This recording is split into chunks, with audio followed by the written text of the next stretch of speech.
Welcome back to the podcast. We have our business coach on the podcast today. And if you've seen our stories over the last 6 months or so, you've seen us tag her, Rachel Spencer Wolf. She is married now. And you've seen us tag my coach Rachel. So if you've seen her, she is the launch queen. And we brought her on today because working with her has been really refreshing for us. We've been in business for a while. We've had lots of different business coaching from lots of different angles. And Rachel is a human first and an amazing business coach second. So if you've listened to the podcast episodes like the last maybe two or three, you know why we hired her immediately after talking to her. If you haven't listened to them, go back and listen to them. But Rachel's here today so we can have an open conversation about women in business, because it's so nice to be able to peek behind the curtain of someone else's business and someone else's story. So that's what we're going to do today. Rachel, thank you so much for agreeing to be on the podcast. We've been dying to have you on. Oh my gosh, are you kidding me? Like, I would do anything for you guys. Like, please, I'm so ready and just so grateful to be here and get to pour into your audience. Thank you so much. We have heard and seen your story many times on social media, but for those who don't know you or have never followed you, can you share a little bit about your story, like how you came into coaching, like Yeah. whatever parts you want to share? Yeah, I'll do like the quickest recap possible. But essentially, I struggled with an eating disorder in high school and college, end of high school, and then all throughout college. And I also was in acting. I got my Bachelor of Fine Arts in acting and from Oklahoma City University. And I immediately knew that I wanted to move to New York City and be this big Broadway and also film actress. That was the big goal. Also followed a guy here, which would not recommend, but that was another reason for me coming here. And I quickly just realized that that industry was not right for me. I wanted to, start loving myself more, loving my body more. I was starting to go to therapy. I was starting to recover. But every single time that you go to an audition, you're typecasted. You're told that you need to lose weight, that you need to be better, et cetera, et cetera. And I just realized this wasn't the space for me with what I was going through. But then comes the thought of, well, shoot, I literally went to college for 4 years to study this. Now, what the hell am I going to do? And so that's when my brother introduced me to one of his friends who was a life coach. And I started working with him to kind of figure out, well, what do I want my next direction to be? And through working with him, I realized two things. One, that I too wanted to be a life coach because he was really, really helping me. And I wanted to help other women, specifically with loving themselves and loving their body, because that was something that I went through and that I was passionate about. But two, I also realized through working with him, once I started building a presence online to start my coaching business, that I was really, really good at social media. And very, very quickly, within the first year of posting about my story online and starting to gain clients, I went viral in international media publications such as like Self, Allure, Teen Vogue, The Today's Show. And I kept going viral on Instagram. And I just realized, wow, I'm having a lot of fun with the social media side of things. And I started having other entrepreneurs come to me and say, how are you going viral? How are you, gaining clients from your life coaching business? Can you give me more information? And that's kind of when I decided, I might want to switch over. I've built this successful, business, and not to mention backstory, I've been in different sales jobs since I was 16. So I was like, I'm good at sales. I'm really good at social media. I love this self-love community, but I feel like I might want to pivot and help other entrepreneurs build their businesses specifically through social media. And so that was when I transitioned. That was back in like 2018. And I've been doing business coaching ever since and scaled, a multi-million-dollar business at this point. So that's kind of what led me here. I feel like we all kind of have a story where something super negative led to something, amazing. Yeah, I feel like that parallels my entry into coaching different, but the same. Like, I started with, like, I just wanted to teach women how to get out of debt because I had gotten out of $90,000 and like I didn't make a lot of money. And I got into coaching and it was fun and I was making money. And then I was like, oh, but nobody's teaching women about business finances. And so I Mhm. kind of like snuck in the back door, if you will, that way. But it was Yeah. like the best way to like, I don't think that if I hadn't said yes to the first part of it, there's no way that I'd be doing what I'm doing today. Oh, absolutely. And I feel like it's always going to evolve. Even like the coach that I was back then, where I solely taught social media, like that's just a small segment of what I teach now. And so it's like, it's kind of cool that like we have our original story of why we started this, but our story evolves as well of like our why, of why we stepped into this new evolution of our business, you know? Yeah. I was going through your Instagram before because I was like, maybe there's something about Rachel that I don't know that we could talk about. And I saw you mention being on the Today or mentioned on the Today Show, and you posted Kathy Lee and Hoda like tagging you into That like was way down there, girl. I went way down. I was like, I'm going on a deep dive. It was so cool. Okay, here's the thing I want you to talk more about with your story is like you told the most vulnerable part of your story and you gave other women permission to do that in your life coaching business. And can you just talk about like the connection between, because it's so scary, like it's so scary to put yourself out there and to share what's really going on behind the scenes, but there is so much value in building, like letting people kind of come with you on a journey. Like that's always so attractive to our Yeah. audiences. Can you just talk about that? Yeah, no, that's a really good question. I think that it's funny because when I did go mega viral, if you know anything about going mega viral, like there's some negativity that comes with it because being part of the self-love community on Instagram, if you do some research, it's like women who are like flaunting their flaws, you know, quote unquote, or their cellulite or their, you know, muffin top or whatever. And so I was out here just like being completely me, like in a swimsuit, like on the beach, showing my rolls, like just not caring. And so one of the photos that went viral, I was, you know, essentially like half naked. And so there were some really like nasty comments from men and people saying, oh my God, look at all that cellulite and all of that. And my mom actually reached out to me and she was worried about me like seeing those comments. And something that I said to her was, I'm not showing it for them though. Like, I don't care what they say about me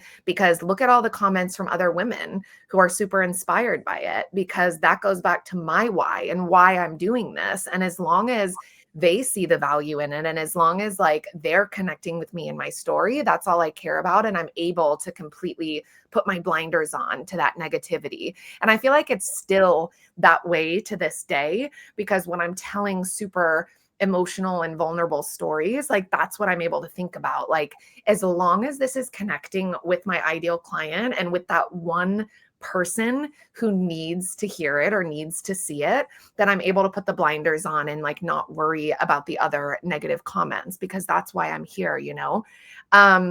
But just being super vulnerable with my story is the reason that I have the business that I do today.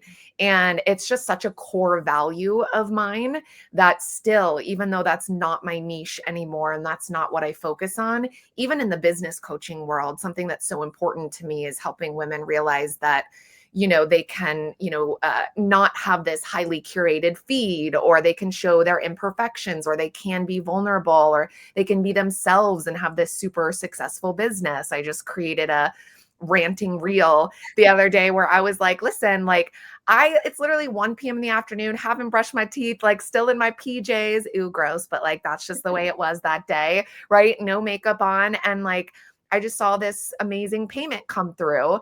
And I just want people to see that you don't have to have this luxury glam brand in order to have a successful business. And anyway, the purpose of me getting into that was just to show that like that's just always been a value of mine, is just completely being yourself and just sharing vulnerably showing your imperfections, quote unquote. I always say imperfections because they're not really flaws, right? But that's like the whole reason that I'm here, is people really connect with that.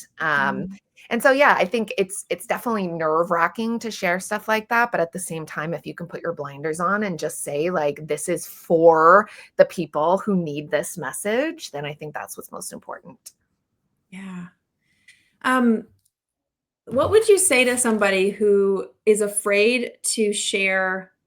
Okay, let me think of an example of how to word this. Like, so when you were going through your like body confidence, body positivity, and you are now a spokesperson for that, and you've got women following you that are inspired by you. And then you're like, well, the honest truth today is like, I really kind of like quote unquote hate my body today, even though I'm this person that advocates and like has talked about being on the other side of this eating disorder.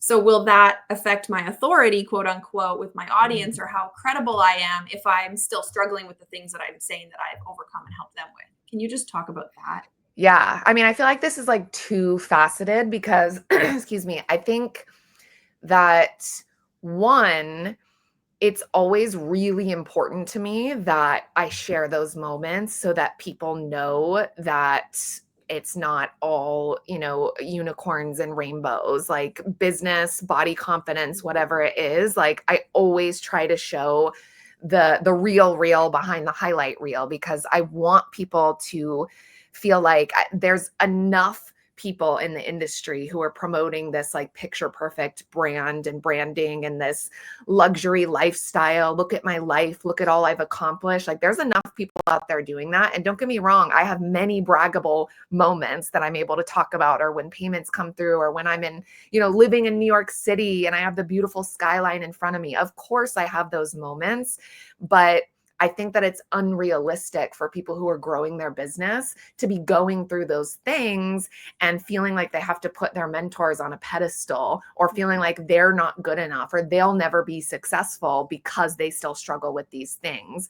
So by being vulnerable and being able to share, like, hey, not everything's always unicorns and rainbows. Like I struggle with this, I struggle with this. I think it makes people feel more connected with you because they're like, okay, thank God somebody's finally telling the truth, right? And I think the second part of that is there's a way to do it though without being in victim mode, right? Because people still look up to you. And I think there's a difference between being like, oh my God, like I hate my business. I want to burn it to the ground. Everything sucks. Like I hate the coaching industry, and then trying to come back the next day and sell a coaching program, right? Versus me being honest and just being like, yeah, like sometimes I really do feel like that. But here is how I get myself out of it and remind myself of what's important. Like kind of turning it into a leadership role and a leadership lesson of like how you worked through that, so that you're able to just share the truth and be vulnerable, but you're able to position it in a way where like you're using this to grow. I think that that's really inspiring to other people. So yeah, I would say even back in the body confidence phase, it was the same thing. Like people saw me so in love with my body, and that's inspiring. But then they're like, well, I don't feel like that all the time. Is that wrong? And so Yeah. by showing them, hey, it's not always like this, and I struggle on other days too, I feel like that's what grew my community the most, to be honest. I love that. We talk about being a professional problem solver. So Becca and I are always like, you can have a pity party. Like you can cry until the shower turns off, and then you're like, okay, what are we going to do about it? And so being able to take that into your content, I think is what you're saying. Like show them how you lead yourself through Yeah. those moments to still stay as an authority of someone who's going places and not just going to stay stuck in the hard. Absolutely. I think that that's what you have to do. And I think that the fact that people are so afraid to show those moments, like that's only hurting them and hurting their business, because they think that if they stay as in that place of authority and leadership and they're always showing the happy stuff, like suddenly everybody's going to look up to them and want to work with them, fake it till you make it. But then they realize why they're not making the money that they want to make, right? Because people don't see them as real. They don't see them as relatable. So yeah, that'll always be something that's important to me.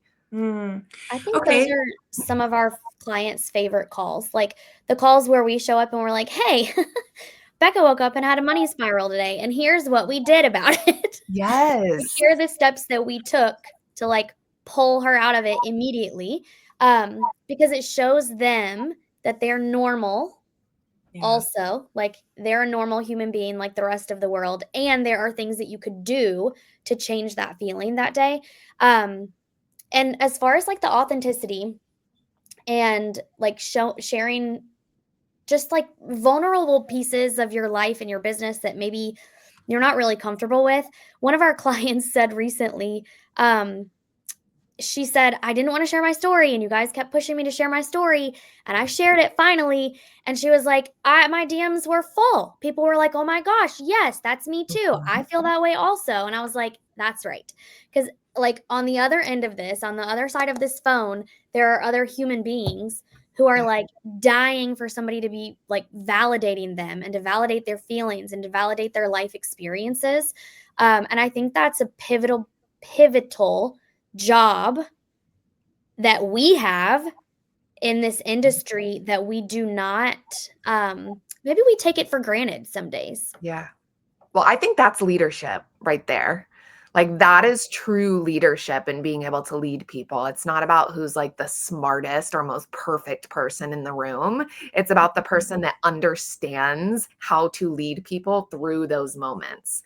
And that's why I love highlighting those because I know that I'm not the only one who feels that way, whatever I'm going through at the time. I know, and sometimes there's those moments where you're like, oh, maybe I'm not going to talk about it. And then a couple months later, somebody else talks about it and you're like, oh my God, thank God. Like I have so been feeling this, or you see threads where people are talking about it and you're like, oh my God, that's so funny. I totally, thought about this last month. And you're like, why didn't I say it? Why didn't I talk about it? Because you're so afraid of being the only one.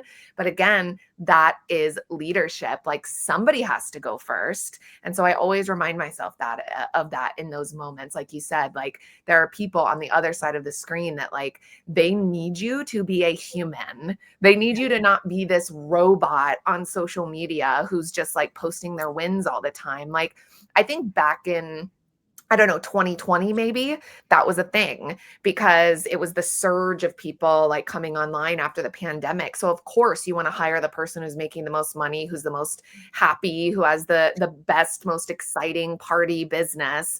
But now in 2025, I think people are looking for the vulnerability and they're looking for the relatability and people who are real. I just asked my mastermind clients the other day, I was doing market research of why they hired me, and every single one of them spoke about that realness and the relatability and feeling like, success is attainable for them or that they don't have to change who they are. And so I think that yeah, that's super important that there are more people like you two do it as well.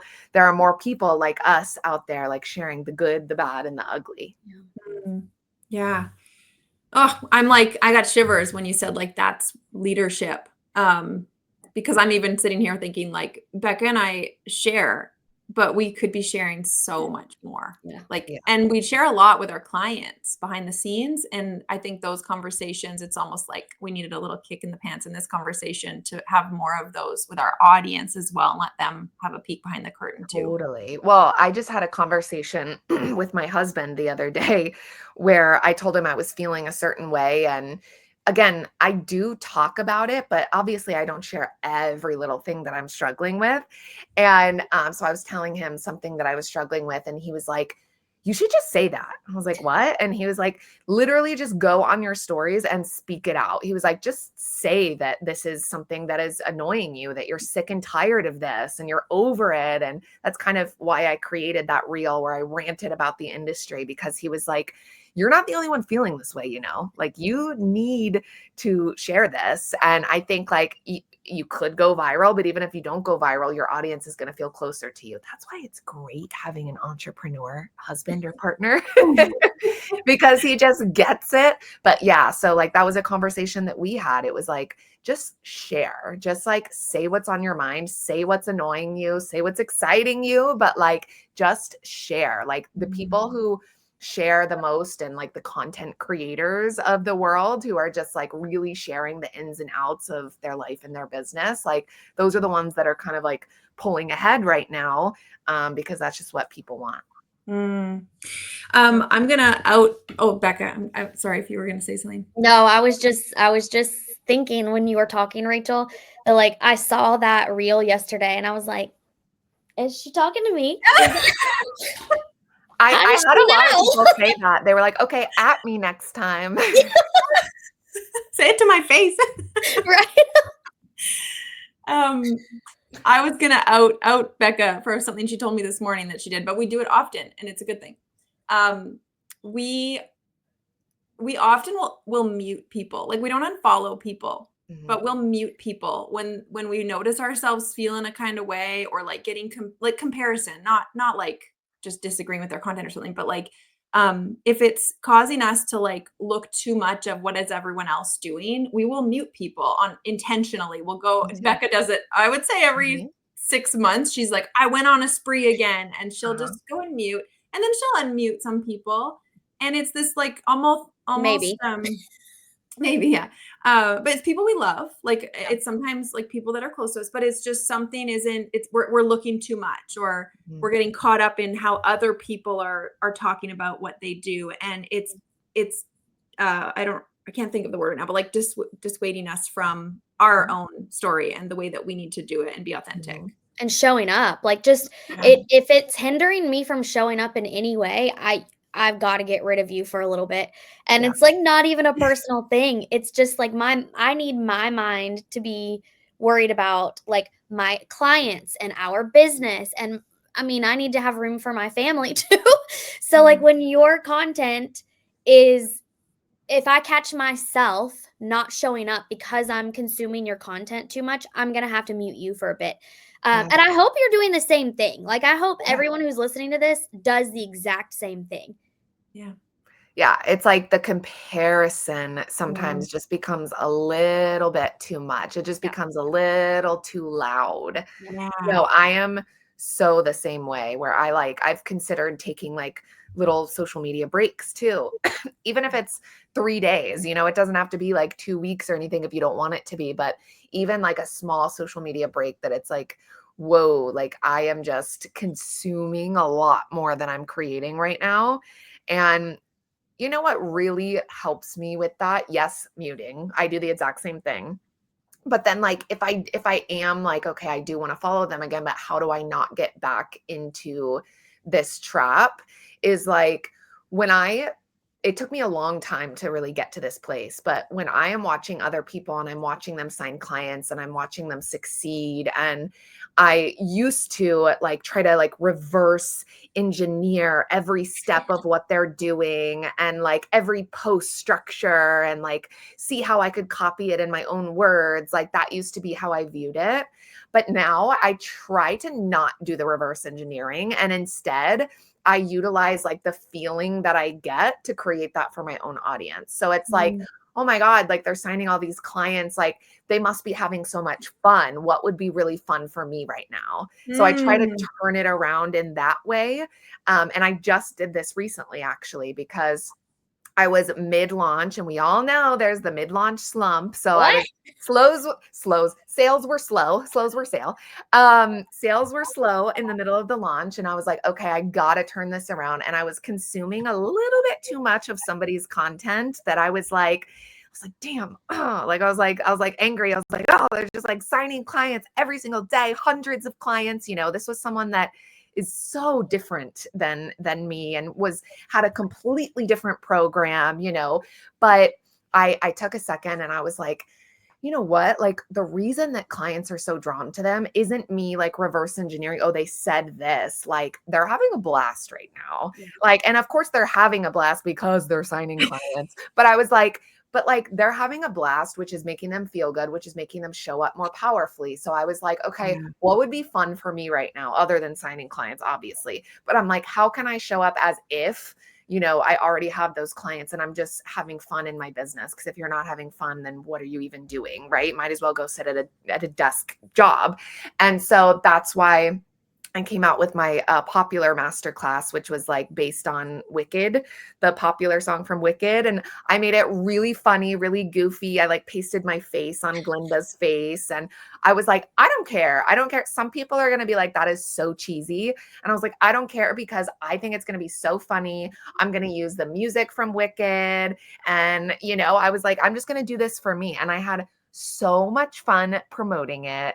And that was the vibe that I needed to get into for sales to speed up again. So that would be like my biggest piece of advice if you're like consuming a lot more than you're creating and you're comparing yourself. Like, yeah, sometimes you just got to mute people. But other times it's like, try not to reverse engineer and like follow their every step. Try to get into the same vibe, which is like what would be super fun for me.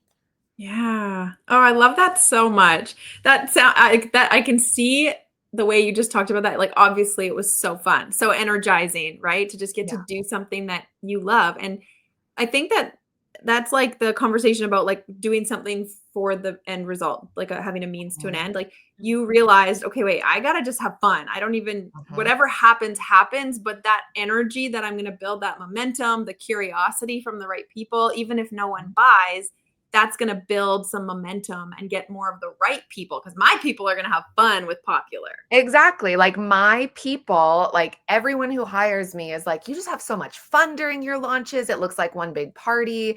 And so it's like, I have to get back into that vibe because otherwise I understand why people hate launching and because they get so stressed and comparison creeps up Yeah. and they just want to sign more clients and sales are slow. And it's like, why do I have successful launches? Because I treat it like a party. So I always try to get back into that vibe. It's so, so important.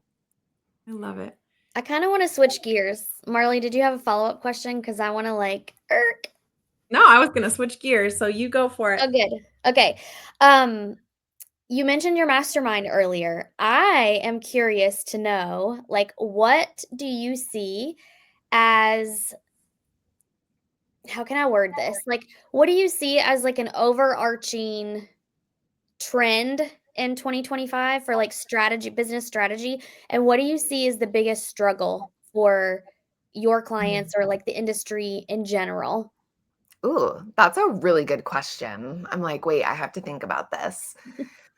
I mean, I don't know if this is just because this is one of my core values and this is what I teach, but I think that, well, hold on, let me back up for a second. So I'll start with a story. So I took off like a year from my business almost. I didn't go dark. I was still showing up. I was still speaking to my audience about what I was doing, but for those that don't know, I bought a house with my husband and we transformed it into an Airbnb and we spent months designing it.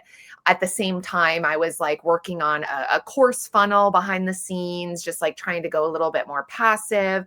Just long story short, I took many, many months off of like actively selling and like giving value to my audience. I was really focused on myself, right? So when I came back last August and I was like, I'm going to launch a program and I'm going to go make a ton of money. And I was like, nobody's seen me like sell anything for like 9, 10 months, but doesn't matter. I'm the launch queen. And so I launched the program and it was like crickets. And my ego was, I can't even explain to you. I was like, I am the launch queen. I am known for my successful launches, my volume of clients. Like, I'm a failure. I had a really tough time with that. Like, coming to terms with the fact that, oh, you mean you can't just ghost your audience for an entire year and then come back and make money? What do you mean? Like, my ego was just so struck. And so, basically, for the next couple months, I said, this is what I'm working on, is warming back up my audience. And the way that I warm up my audience was, yes, giving value, but I was like, I have to go back to me. Why are they following me? Why do they want to keep following me? And I started digging into like, what's unique about me? What do I bring to the table? Like, what is that core message that I can build this movement around? And that's what I really, really focused on in like September and October. Excuse me. And so September and October, I sold a little bit, but not a ton. Again, I was just focused on like value, value, value. And then by November, when I launched my mastermind and also did Black Friday, I had my highest cash month in 2 years. And then December was a huge high cash month as well. And then January, and I was like, wait a second, I'm really gaining my mojo back. And it really stemmed from taking that time to not just give value, but really go back to my core message and what makes me different and makes me unique. Anyway, I promise this has a purpose. I truly feel like that is the piece that is missing from so many people's businesses, because we just want to make money. And I think that because we're so obsessed with like scaling our business and getting to that next level, a lot of the time we just want someone to tell us what to do. Please give me the formula for success. Please tell me exactly how to make money. Tell me exactly what you did. Let me reverse engineer, like we were just talking about, right? And that's just not what works anymore, because when we do that, everybody's doing the same thing. Everybody's teaching the same thing. Everybody's brand is the exact same, and you don't stand out anymore, right? And so that is like the number one thing for 2025 that I think it's helping my clients, and also it's helping me, is really rallying your audience around like a core message and really articulating why you stand out and why you are the only option for your ideal clients. And speaking of my core message, like we did earlier with like how my values are really, imperfection, vulnerability, like showing people like they can be themselves and succeed, they can do business their own way, and all of that, like coming back to that has really changed the game for me. And then my current mastermind clients are killing it because they're not just launching with the perfect formula. They're able to communicate to their audience, like, this is why you want to work with me. This is how we do things differently. And I know that you guys are a byproduct of that as well, because when we were working together, that's something that I drilled into your heads. I was like, why is this membership different? Like, what do you bring to the table, Marley? What do you bring to the table, Becca? That was just so, so important. So sorry I yapped for so long, but long story short, I do think that that is like the number one, quote unquote strategy for just like standing out in 2025. And I don't want to take the easy route, but I would say the opposite of that is why people are going to struggle.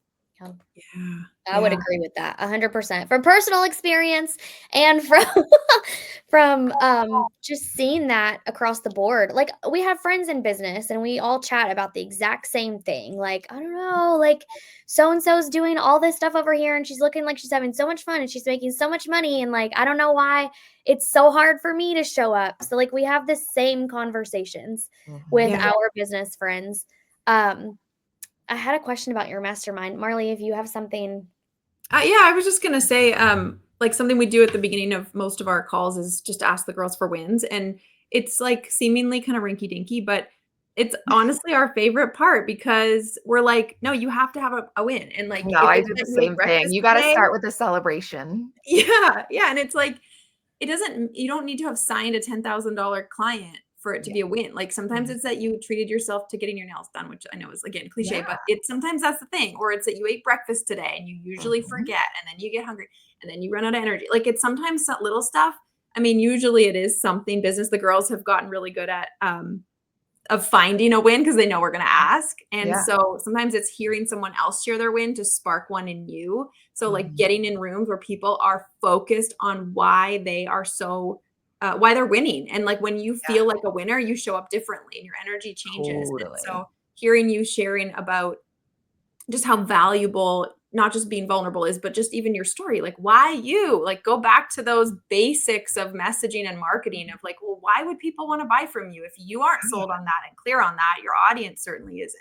Yeah. And you're just going to blend in, like create such generic, vague content. I mean, and even my client mentioned, she said, oh, I'm in like an email membership, and we're doing an email challenge, and it's kind of like a fill in the blank email template. And she said, I was writing my email and I literally received 2 emails back to back with the same exact hook. And I knew it was from the membership. And I was like, what are we doing here? Like, what are we doing here? And don't get me wrong, like I give like story prompts in my programs. Like I give story outlines too. I think it's helpful to have those. But even in my outlines, I'll say something like, on this slide, talk about what makes you different, versus being like, fill in the blank, I am fill in the blank, like, Yes. such specificities where everybody sounds the exact same. But when she told me that, I was like, oh, what are we doing here? We all just are being taught to say the exact same thing. And it's because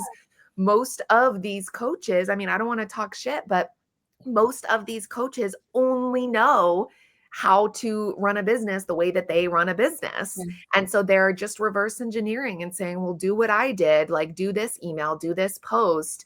And that just really sucks because we're creating an army of clones. But it is a good thing though, because when you do figure out like what is your unique genius, your it factor, and the reason that you know, are different, that's what's going to make you stand out. Yeah. Yeah. Did you remember your question, Becca? Sort of, yes, I think. We're gonna do it anyway. One of the things that I think when I think of you, Rachel, I think of like integrity. So Oh, I feel like you are such a person of integrity, which is really important to Marley and myself. Like we talk about this a lot in mhm. our coaching programs. Like if we're not leading with integrity, like we just don't want to be doing this anymore. Yeah. And so we went down a rabbit hole of your story, your highlights this morning. And one of them was money integrity. And you mentioned having your highest cash month Yes. in November and then again in December. Can Mhm. you talk about transparency between like, I had 100K launch. I had, all the phrases that we see all of Yeah. the time. I would love for you to just preach on that for a minute. Yes. Oh my gosh, yes. So I used to talk a lot in terms of like the amount of a launch and less in like cash. And I feel like in the last couple of years, like that's really flipped just because of money integrity and like realizing that new entrepreneurs don't understand the Yeah. difference at all.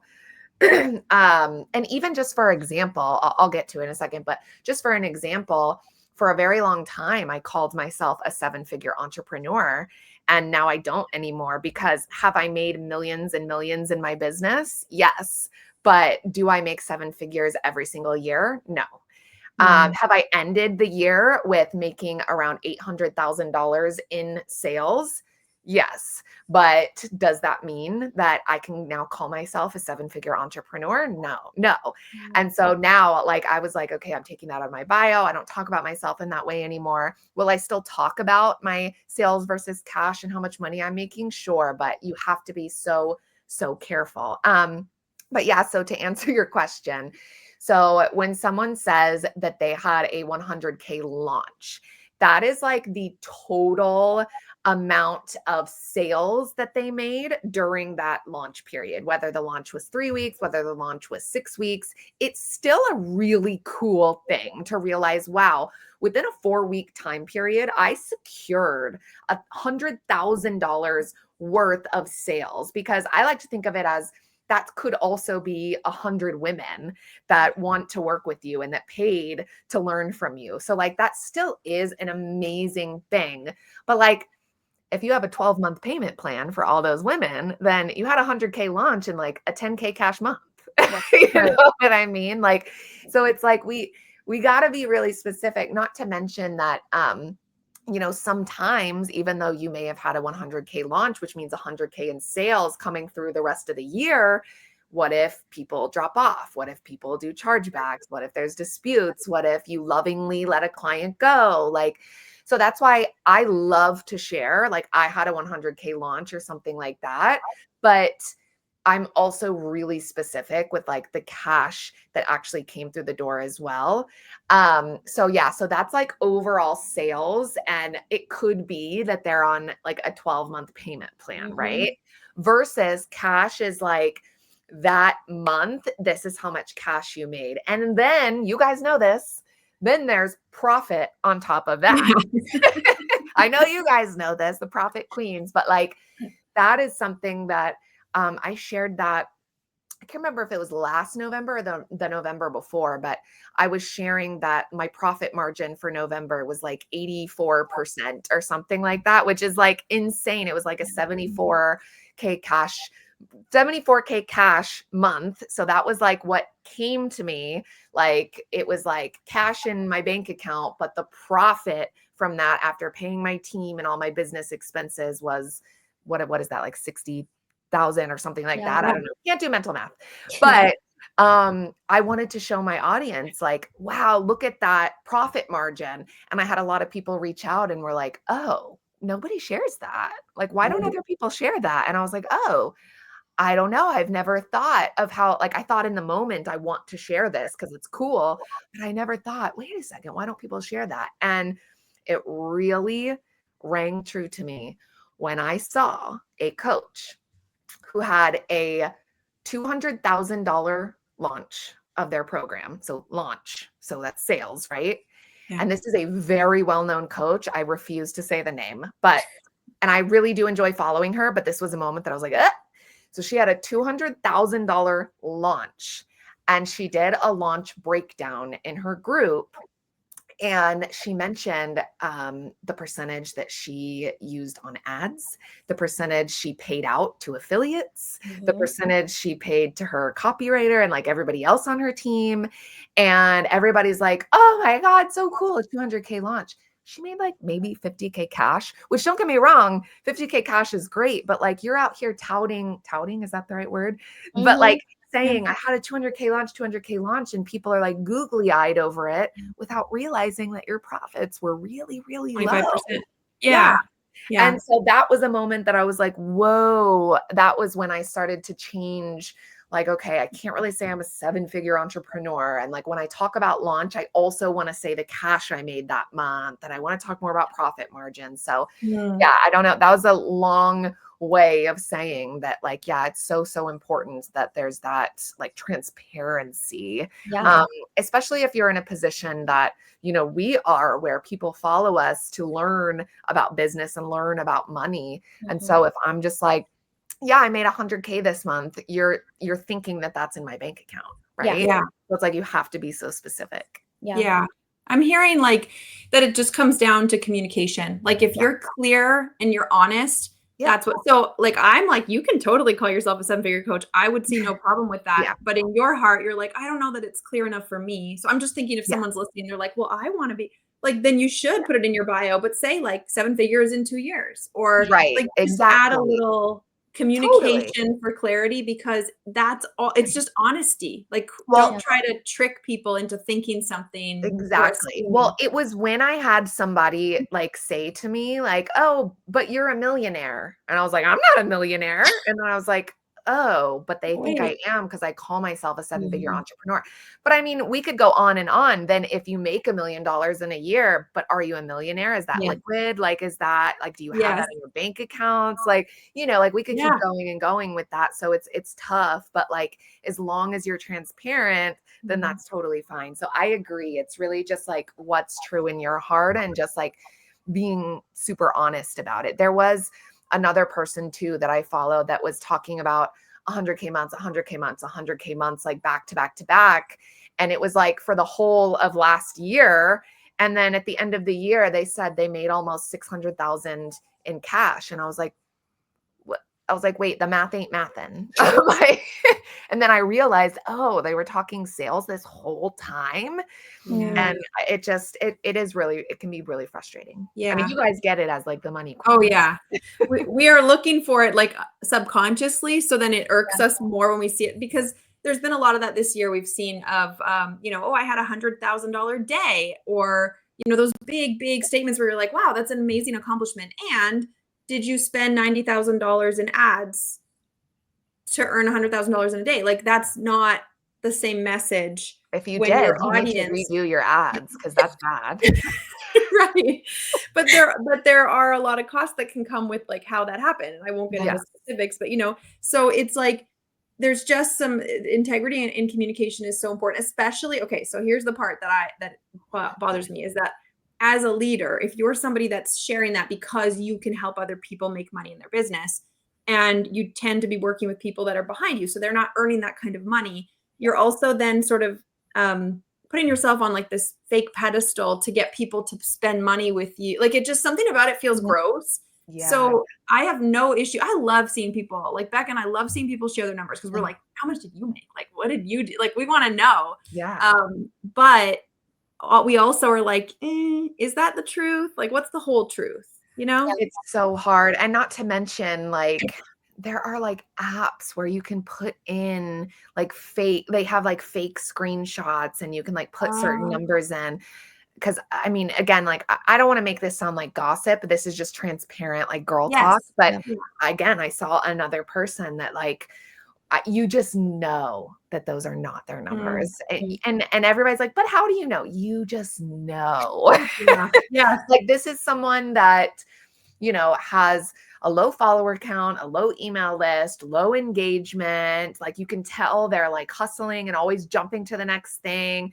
You can tell it's like fake it till you make it lifestyle. And they're posting these insane numbers where like it doesn't add up. And I'm just like, wow, like what have we come to as an industry to where like I enjoy sharing my numbers, not because I'm like, let me show people how much money I made, but I truly, like you said, Marley, I think that it inspires other women to see what's possible. Like, when I saw someone make 100K cash month back in like 2021, obviously people have been making more money than that before, but I saw someone that made that, and that was so inspiring for me because I was like, whoa, that's like possible. My highest cash month at that point was like maybe like 40K cash. And like, I was like, wait, I'm well on my way. Like, this is so cool, you know? And so like, it's really, really inspiring. But the fact that people think that that's what it takes to succeed and they have to fake these screenshots, like that just angers me to no end. Yeah. And I think just on the topic of profit margins, like Becca and I talk about that a lot. Obviously, in the coaching industry, the profit margins can be really high. There's not a lot of overhead potentially and assumingly in our industry. But keep in mind that so if you have a retail store, your profit margins are going to be really, really low. So when you hear people talking big numbers, just know like a $500,000 business isn't making big bucks potentially at all. And there's a difference between a $500,000 business and then like what you are taking home, as you guys know. Right. Like, you are I'm always trying to tell like my parents and my friends, I'm like, well, the business made that much. I didn't make that much. I pay myself modestly. So I'm like, there's a difference. It's so nuanced. This is why we call this podcast Rated R for Revenue, because like there's so much truth behind revenue and sales versus cash. Like, there's so much that we could go into. And I think ultimately we're all saying the same thing. It's just about communication, having integrity and being clear, not trying to lead people to assume something that isn't fully true. We just want the industry to be more honest and open and real, and a little less tricky and flashy for the sake of getting the sale. Because that is the part that Becca and I talk about when we're talking about integrity. It's like, we don't want to trick people into buying. And I want to be able to sleep at night feeling good about the sale that I made. Totally. Well, and that's another moment that, like, when I was asking my clients, I think I asked you guys too, like, can you just tell me like why, like your experience of working with me, why you hired me? So like, speaking to all of my clients, not a single one of them said, I hired you because of that Stripe screenshot, or like, I hired you because you said you made this much in 1 month. Like, maybe subconsciously that stuck with them and inspired them. Sure. But is that like the reason that you're going to hire someone? No, it's probably their lifestyle or that core message and what sets them apart. And you want to learn from somebody with that integrity, or somebody who really highlights this with their clients and has this framework, right? It's like, that's why it's so important that we're sharing like what we actually bring to the table, because I'm just so sick of the coaches that like, that's literally all they bring to the table is the screenshots. Yes. I'm not going to go down that rabbit hole myself. But just to wrap this up, because I feel like what is it? Like, we could talk all day long. I know. We literally could be here for hours. I want you what's going on in your business? Like, you have the Airbnb, you have your business that you've built back up to, like, steady sales. Mhm. What do you have going on now? And how do you decide? Because I saw your story the other day about you and your husband talking about, like, the businesses you wanna do next, or, like, you always have Oh my ideas. gosh. I wanna He hear always behind has ideas, and then I'm like, yeah, maybe." I wanna hear behind the scenes on any and all of that. So, something that you guys don't know is that my sister-in-law is a very successful entrepreneur. She is the head of a network marketing company called Beauty Society. She's not like one of the founders, but like she's right underneath, and she is very financially stable. Like she does amazing.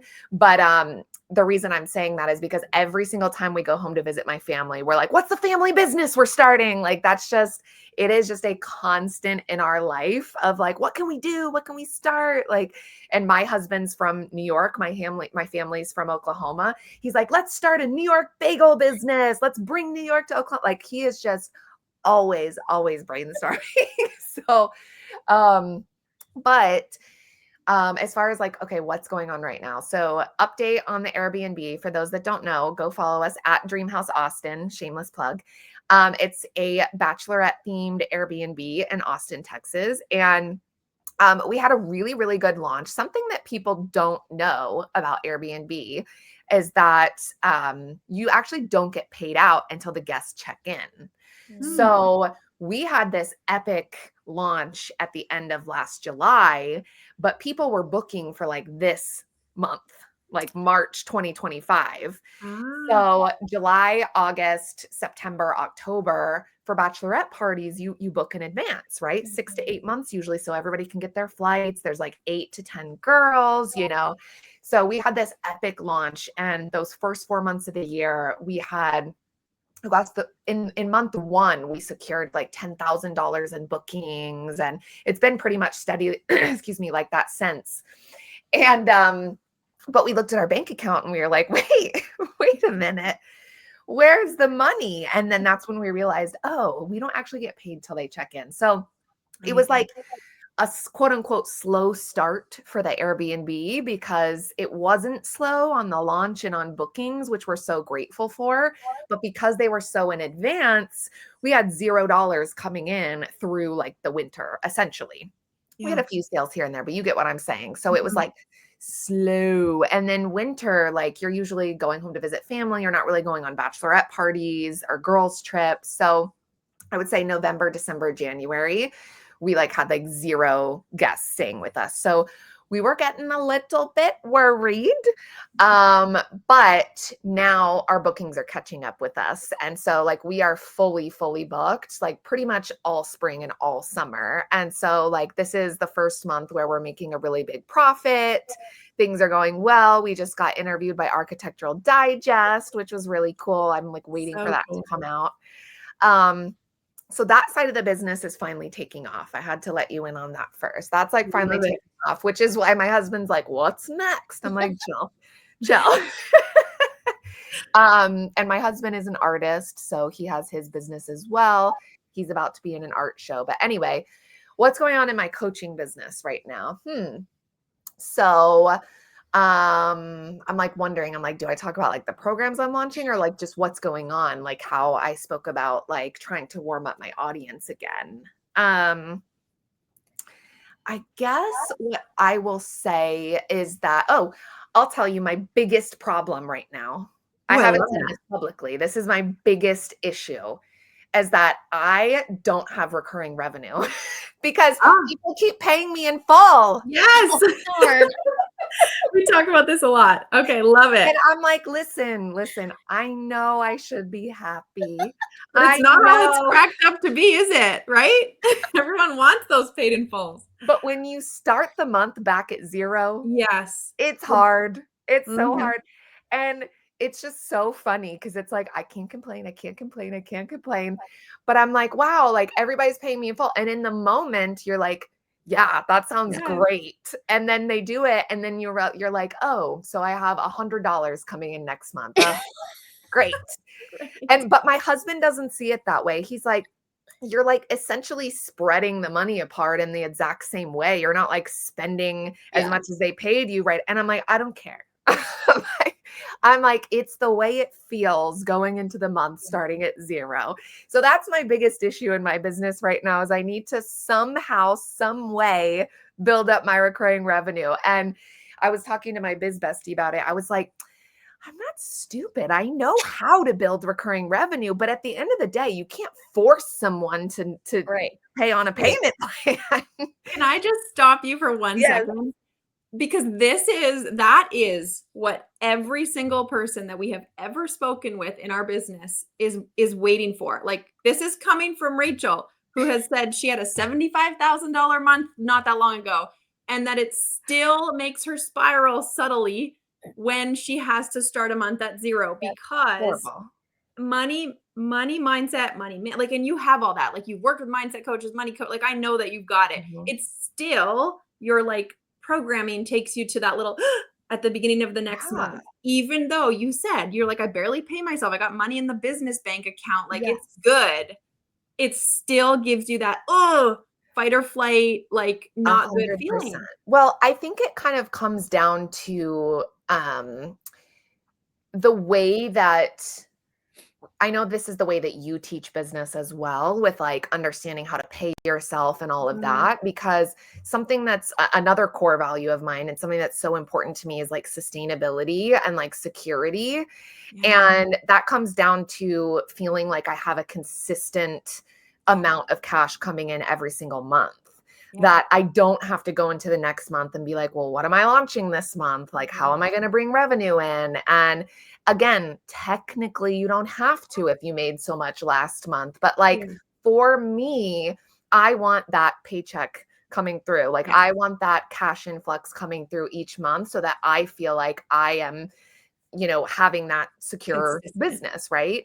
And so, yeah, I think that that's what it comes down to is just like feeling that sustainability and security, and that you don't have to start the month at 0 and be like, how am I going to have, more cash this month? And again, it's such a silly mindset because whether it's dispersed over 3 months or you get it all at once, it's pretty much the same, but Yeah. it doesn't matter. It's the mindset of being like, I want that consistency of knowing on April 1st that this month is already a blank cash month because I have those payment plans coming through.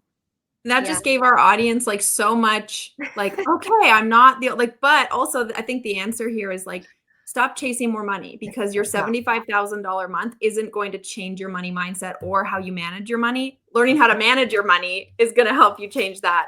And that's what we need people to believe is going to be the difference maker. And I know that you do all of that in your business. So you can work yourself and lead yourself through that little panic It's moment. whatever is going to make you feel better. Like for some people, like making, 70,000 in 1 month and then not making any sales for 3 months is fine because they have the mindset of, oh, well, I already made the money that I would have made in 3 months, but I just made it in 1 month. So like, oh, well, that's how my husband is too. Like he loves pay in fulls for his like paintings and stuff, but that's just not me. No. Like, that's just not how I see it, where it's like, I don't see it as like money that suddenly is dispersed. Like I see it as, oh, now these next 3 months I'm making $0. Like, and so it really is like a mind fuck, but it just depends on what works best for you.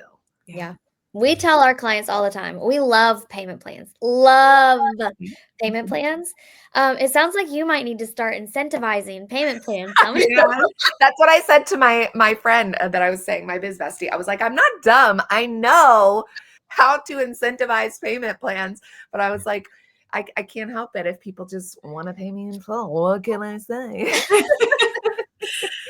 Well, but yes, I think that that's like the number one thing that I'm working on in my business is building back up my recurring revenue. Because I think the mojo of like having fun with my launches, having a launch plan for the next few months, knowing what I'm launching, like everything feels pretty solid now. So now it's just like those little kinks that I'm like, okay, I want more of this. So it's like you said, like, how can I incentivize this? And so working on the business in that way. Thank you for being so open, because there are a lot of coaches who are at your level, Rachel, who would never say that out loud. Like, they would never say that out loud. And there's nothing wrong with it. That's the thing. Yeah. Like, almost all of them feel the exact same way. And because they would never speak about it, I'm not going to trust them as much, Yeah. Yeah, exactly. So 100%, I am always an open book about that stuff. But yeah, I think that that's something that people who are growing their business right now and trying to find their mojo and their groove with their income, like, they need to see other people talk about that and be like, oh, so this is normal if, like, I had a great month and the next month isn't so great. Like, it's not a big deal. Your business will still, keep going. You know, you don't have to burn it all to the ground. Yeah. Yeah. It's what you do about it and how you navigate through it that is going to make the difference between the spirals and feeling in control. Yep. We could talk to you literally all day, Rachel. This is why we love you so much. This is why we hired Rachel, because you guys just listening to this episode, you can see why. Go follow Rachel. We're going to put her info down below. I know you've got some amazing events coming up. I know you're doing an event in NYC soon, an in-person event. You've got all kinds of offers going on, group coaching, mastermind. So if you guys want, definitely go check her out. And we would love to hear what your biggest takeaway from this conversation was. Like, which part made you laugh? Which part was like, I needed to hear that? That was so validating. Me? Okay, well, but I meant our audience. Like, I want them to come and tell us what. I was like, yeah, I have a takeaway. My takeaway is keep being transparent because that is what the people need.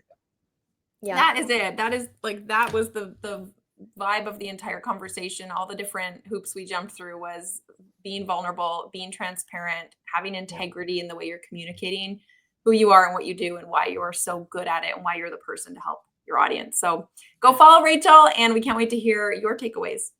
Yay, love you. Guys so bye. much.